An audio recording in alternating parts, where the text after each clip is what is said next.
Et donc selon toi, comment la cultiver, cette confiance en soi? Très important. Déjà, commence par un truc très simple. Challenge-toi. On parle souvent, comment avoir confiance en toi. Challenge-toi. Ok, demain, je me lève à 5 heures. Je teste. Commence par des choses très simples, des petites habitudes. Pourquoi? Selon moi, tu ne dois pas trahir ta propre parole. C'est le premier step pour commencer à avoir réellement confiance en toi. On parle de réelle confiance en soi. Ne trahis pas ta propre parole. Trop de personnes ne considèrent pas leur propre parole. Ils ne respectent pas leur propre parole.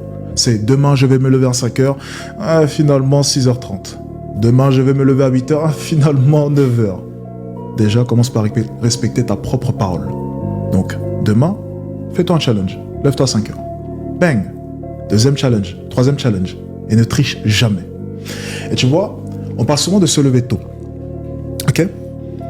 Le fait de se lever tôt ne te garantit pas d'avoir un travail de meilleure qualité. Ce n'est pas parce que tu te lèves à 5 heures du matin que tu fourniras un meilleur travail qu'une personne qui se lève à 9 heures du matin. C'est faux. Ça ne veut rien dire. Ok?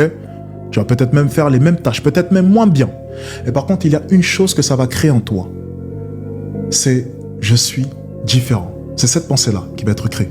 Je suis différent. Je me suis levé à 5 heures, il s'est levé à 8 heures. Je me suis couché tard, il s'est couché tôt. Je fais des efforts que les autres ne font pas. Continuellement. Et c'est exactement ce genre de pensée que tu vas faire entrer dans ton cerveau. Et au fur et à mesure du temps, tu vas commencer à percevoir les autres personnes comme fainéantes, c'est vrai. Pas forcément très disciplinées. Et ça va se voir dans ton regard. Et tu vois ce regard que tu vas avoir sur les autres personnes qui n'ont pas d'éthique et pas de discipline, c'est exactement ce regard-là qui va leur permettre de dire tu es arrogant. À travers ton regard, ils vont sentir que tu te sens en quelque sorte supérieur. Je ne me sens pas forcément si supérieur que cela. Je sais juste que je suis différent. Je pense que chaque chose que je possède à l'heure actuelle et que je chéris le plus, ce sont des choses qui ont été dures à acquérir. En fait, c'est ce qui va définir la valeur d'une chose, c'est la difficulté à l'acquérir. Si c'est facile à avoir, ça n'a pas réellement de valeur à mes yeux. Avoir ce simple café, servi par l'assistant juste derrière, ça n'a pas de saveur. C'est juste un café. Rien de précieux, rien d'intéressant pour moi. Par contre, si tu remarques bien, toutes les choses auxquelles on porte énormément attention, ce sont des choses que l'on a mis du temps à acquérir. Du temps et encore du temps. De la sueur, de la souffrance, et j'en passe.